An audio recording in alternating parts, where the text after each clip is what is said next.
ဟိုတလောလေးကညီငယ်လေးနှစ်ယောက်ကသူတို့ရဲ့လက်ရှိအလုပ်မှာအဆင်မပြေလို့တဲ့ကိုကျွန်တော်အဲ့လိုအလုပ်ရလို့ရှင်လိုချင်ပါတယ်တဲ့ဆိုပြီးတော့လှမ်းပြီးဆက်သွယ်တယ်အဲ့ဆိုလို့ရှင်အလုပ်လိုချင်တယ်ဆိုလို့ရှင်ညီလေးကိုလည်းခုလောဆယ်အလုပ်အတွက်ကလူလိုနေတယ်အဲ့ဆိုမင်းတို့တွေလာခဲ့ကြရလို့ဆိုတော့ကျွန်တော်လောဆယ်တော့လာလို့မရသေးဘူးတဲ့လာပြေးနေပေါ့နော်သူတို့ရဲ့ဒီဘက်အလုပ်ကခဏနားမှာပဲလာလို့ရမယ်တဲ့ဆိုပြီးတော့လှမ်းပြောတယ်အဲ့ဆိုတော့ရတယ်မျိုးအဲ့ဒီကျမှလာခဲ့ပေါ့အဲ့လိုမျိုးကျွန်တော်ပြောလိုက်တယ်ပြောလိုက်တော့ဒါပေမဲ့တကယ်သူတို့အဲ့ဒီလာပြင်းနေလဲပေါ်မလားလာကုံဝင်နေရက်လဲပေါ်မလားတော့မှကျွန်တော်လှမ်းပြီးတော့မေးမင်းတို့လို့ဘယ်လိုတော့လာမှဆိုလို့ကွာစောင့်နေတာဆိုတော့လည်းဘာပြောလဲဆိုတော့ကျွန်တော်တို့တဲ့အဲ့ဒါလာဖို့ရ3ဘိန်းအိုးဝေပေါ့ဗျာအိုးဝေငါဖို့ပတ်စံကျွန်တော်တို့မှမရှိလို့တဲ့အဲ့ဒါမလာပြသေးတာတဲ့ဆိုတော့အဲ့ဒါကျွန်တော်အဲ့နေရာတော့ဘာမှမပြောပါဘူးနဲ့လည်းကိုယ့်ကိုစဉ်းစားကြည့်လိုက်တယ်စဉ်းစားကြည့်တယ်သူတို့တွေကဒီအလုပ်တစ်ခုလုပ်မယ်ဆိုလို့ရှိရင်သူကပေါ့လေးပဲထင်ကြတယ်လို့ကျွန်တော်စိတ်ထဲမှာမြင်သွားတယ်လေဆိုတော့သူတို့တွေဘာလုပ်ချင်တာလဲလုပ်ချင်တယ်ဆိုလို့ရှိရင်လည်းတကယ်တမ်းတေချာကိုစူးစမ်းပြီးတော့ဗျာဒီအိုးကျွန်တော်သူတို့နေတဲ့နေရာနဲ့ကျွန်တော်ခေါ်ရတဲ့နေရာနဲ့က10လမ်း10ပြားလောက်ပဲဝေးတာဘာမှဝေးတာမဟုတ်ဦးဝေးကလည်းဘာမှမပြရဘူး5-6ထောင်လောက်နေမှာပေါ့အဲ့ဒါကိုပဲသူတို့ကအခက်ခဲကြီးတစ်ခုလို့ဖြစ်ပြီးတော့ဘောမလာဘူးပြဘောမလာတော့ကျွန်တော်လည်းနောက်ရက်ကျလှမ်းပြလိုက်တယ်ညီလေးတို့ဟောပြတဲ့ဆိုလို့ရှင်လဲမလာခဲ့နဲ့တော့လို့ကိုကအလုံးမဲ့လူအဆင်ပြေသွားပြီလို့ပဲကြည်ကောင်းပြောလိုက်တာပေါ့ဒါမဲ့တကယ်ကျွန်တော်စိတ်ထဲမှာကျတော့သူတို့ခေါ်ရင်စိတ်မရှိတော့တာဘာလို့လဲဆိုတော့သူတို့တွေကကိုရဲ့ဒီတိုးတက်ကြောင်းလည်းဖြစ်မယ်ဗျာနောက်တစ်ခုကဒါတော့လုံးမကြည့်သေးပဲနဲ့တော့ပြောလို့တော့မရဘူးပေါ့ဒါမဲ့ဒီဒါကိုလုပ်လို့ရှိရင်သူတို့တွေအတွက်အဆင်ပြေစရာတစ်ခုဖြစ်လာနိုင်တယ်ကျွန်တော်ကတော့ဒါသူတို့အတွက်စဉ်းစားထားတာရှိတယ်ဗျာဒါမဲ့ဒီလိုမျိုးလေးဒီနန်းနဲ့ဟိုနန်းလေးလာပြီးတော့တွေ့ကြည့်ပြီးတော့မှဟိုစကားလေးပြောကြည့်ပြီးတော့မှကိုလုံးနိုင်တဲ့အလုပ်နဲ့ကြိုက်လားသူတို့ကျွန်တော်ပေးမဲ့လုပ်ပေါ့နော်ကျွန်တော်ပေးမဲ့လုပ်ကသူတို့တွေရဲ့လုံနိုင်တဲ့စွမ်းအင်နဲ့ကြိုက်လားရမဲ့ငွေပမာဏက sorry ရမဲ့ငွေပမာဏကဟိုဘက်ခုလောစလုံနေရထက်ပို့ပြီးတော့များမလားပေါ့နော်ဒါတွေကတော့ပြောကြည့်ရမှာသူဟိုသူတို့ဖြစ်စေခြင်းတဲ့ပုံစံကျွန်တော်မြင်တာတော့ဟာအေးမင်းတို့လာခဲ့ကြကွာအထုပ်တွေရွှေ့ခဲ့ကြကွာဆိုပြီးတော့ချက်ချင်းတန်းပြီးတော့ကဲတင်မဲ့လူမျိုးလိုပဲလိုချင်ကြသလားတော့မသိဘူးအဲ့လိုမျိုးစိတ်ကူးလို့လာတာမသိဘူးဒါပေမဲ့တကယ်ကအခုတော်တော်များများတော့မဟုတ်ဘူးတချို့လူငယ်လေးတွေကဘယ်လိုဖြစ်လဲဆိုတော့အလုပ်တစ်ခုရှာပြီဆိုလို့ရှိရင်ဘယ်လောက်ရမှလဲဆိုတာရှင်မေးတာဗျာနော်လာစားဘယ်လောက်ရမလဲနေအတွက်ဆိုလဲနေဘက်ကဘယ်လောက်ရမလဲဆိုတာပဲသူတို့အရင်ကြည့်တယ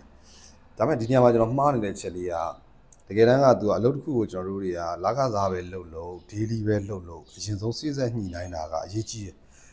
်ကျွန်တော်တို့ကဘာလုပ်ရမှာလဲဘယ်ပိုင်းတွေလုပ်ရမှာပေါ့ဥပမာဆိုတော့လူတယောက်က professional ချင်းမတူဘူးကျွမ်းကျင်တဲ့ဟာချင်းမတူဘူးဒါကိုလုံနိုင်လောက်ကလားကိုလုံနိုင်တယ်ဆိုလို့ရှိရင်လဲဟိုဆိုတာကအဓိကကျွန်တော်ဒီနေရာမှာပြောချင်တာလားစာကြီးပဲကြည့်လို့မရဘူးဒီလုပ်ငန်းကကိုယ့်အတွက်ဘယ်လောက်ထိရေရှည်မှာရက်ဒီလိုရနိုင်မလဲနောက်ဒီလုပ်ငန်းကိုလုပ်ရင်းနဲ့ကိုယ့်အတွက်ဘာအကျိုးမြတ်တွေရမလဲအကျိုးမြတ်ဆိုတာငွေကြေးမဟုတ်ဘူးလားစာကြီးပဲလည်းကြည့်လို့မရဘူးတချို့ကြလားစာများရလို့ရှိရင်ကောင်းတယ်လို့ထင်တာဒါပေမဲ့တချို့လုပ်တွေဆိုလို့ရှိရင်လားစာများတယ်ဒါပေမဲ့ဘဝတိုးတက်မှုဘာမှမရှိတဲ့လုပ်တွေလည်းအများကြီးရှိတယ်ဒါပေမဲ့တချို့သောလုပ်ငန်းတွေမှာကျတော့လားစာကတော့ဟိုပြောလောက်အောင်မရပါပဲရတဲ့အတွေ့အကြုံပေါ့နော်ရတဲ့အတွေ့အကြုံတွေကသူတို့ဘဝတစ်သက်စာလုံးအတွက်ဖူလုံလောက်အောင်ရတဲ့အလုပ်တွေရှိတယ်အဲ့ချိန်မှာပြန်ပြီးတော့ကောက်ရရင်သူတို့ကဒီနေရာနဲ့ဒီနေရာလေးလာဖို့ရေးကိုသူတို့ကစူးစမ်းအားစိုက်ထုတ်မှုမရှိဘူးဗျာသူကအားစိုက်ထုတ်မှုမလုပ်ချင်ဘူးလုပ်ချင်မယ်နဲ့သူကလွယ်လေးပဲသူတို့ဘဝကြီးပြောင်းလဲသွားခြင်းတဲ့ပုံစံမျိုးဖြစ်နေအဲ့တော့ဆိုတော့ပြောချင်တာဒီလိုမျိုးသူတို့တွေအဲ့လိုမျိုးရှိခဲ့တော့ကျွန်တော်ပြန်တွေးကြည့်တယ်ကျွန်တော်တို့တွေရင်တော့ဆိုလို့ရှိရင်အလုပ်ရှာခဲ့စဉ်ကကျွန်တော်တို့ဆိုလို့ရှိရင်ဒါအင်ဂျင်နီယာဘွဲ့ရတယ်အင်ဂျင်နီယာဘွဲ့ရပြီးတဲ့နောက်မှာအလုပ်ကတန်းပြီးတော့မရဘူးကိုမိဘအလုပ်ကိုပဲနည်းနည်းပါးပါးလုပ်ခဲ့ရသေးတယ်လုပ်ခဲ့ပြီးတော့ရန်ကုန်ကိုသွားရတယ်ကိုစည်းနဲ့ကိုပဲဒါတွေဆိုရင်အများကြီးပဲလေရန်ကုန်သွားပြီးလို့ရှိရင်အဲ့မှာကျွန်တော်တို့ကဒီ mechatronic နဲ့ဆိုတော့ကျွန်တော်တို့စက်မှုလျက်စစ်ဆိုတော့ဒီ excavator တွေဘာတွေပြင်တဲ့အလုပ်တွေကျွန်တော်စိတ်ဝင်စားတယ်တော့ကျွန်တော်ရန်ကုန်မှာကျွန်တော်ရွှေကုန်းဘုရားနန်းလေးမှာနေပြီးတော့ CV ဖောင်တွေကိုကျွန်တော်တို့ဆို copy တွေ3 4 5ဆုံး6ဆုံး9ဆုံးလောက်စွဲထားတာစွဲထားပြီးတော့ကိုနဲ့ asset လောက်မဲ့အလုပ်တွေကိုလိုက်လျှောက်တော့ကျွန်တော်တို့အဲ့မှာလိုင်းသာဘက်မှာဆိုလို့ရှိတယ်အများကြီးပဲကိုမဲစုဘောဘူ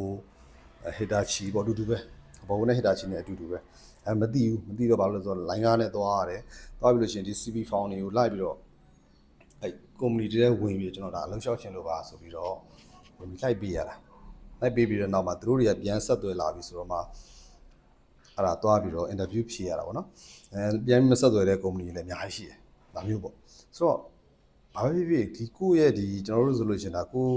level တန်းတစ်ခုအနေနဲ့ဘွဲတစ်ခုနဲ့လုပ်ခဲ့တာတော့မှပဲ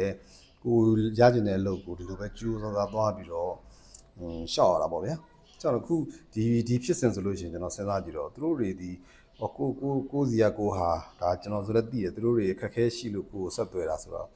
အဲ့တော့ကိုလည်းတက်နိုင်တော့ကူညီခြင်းနဲ့စိတ်လည်းရှိတယ်ရှိတော့ခေါ်ပြီးတော့စကားပြောကြည့်ချင်တာ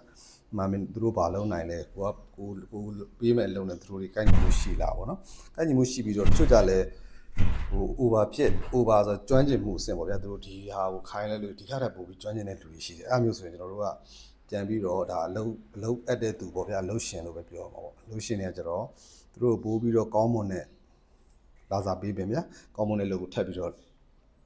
ဒီတာဝန်ပေးလို့ရတယ်ပေါ့အဲ့ဒီကကျတော့ဒါလုံရင်းနဲ့မှသိရတာဆိုတော့ခုနပြောသလိုကျွန်တော်တို့ကိုရီဖြတ်တန်းခဲ့တဲ့တွေ့ကြုံမှာကျတော့ဟာတားခက်ခဲကိုဘာဖြစ်ခဲ့တော့ခက်ခဲလုပ်ခဲ့ရတော့ကျတော့လေတကယ်ကုမ္ပဏီအကြီးတွေမှာလောက်ရတယ်လောက်ရတော့ကျတော့ခုနကကျွန်တော်ပထမဆုံးကပြောခဲ့သလိုပဲခုရလာစားအဲ့တော့ဘာမှမဟုတ်ဘူးနည်းနည်းလေးပါလေးပဲ